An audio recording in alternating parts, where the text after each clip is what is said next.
Hello everybody and welcome!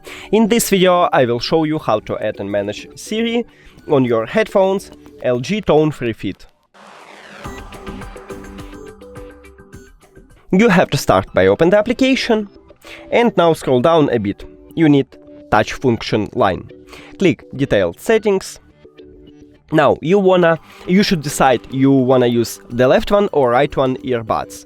And after that you should decide you wanna use single press, double press or triple press. So I'm going to use the left one and the single press, but it's the same with the double press and triple press.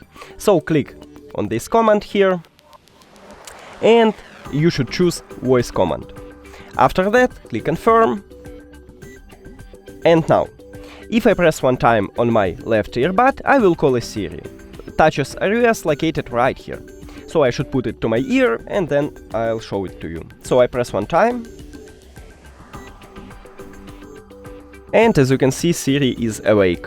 That's it. Thank you for watching this video. If you found it helpful, please consider subscribing to the channel and leave the like on the video. It's really important to us. See you later.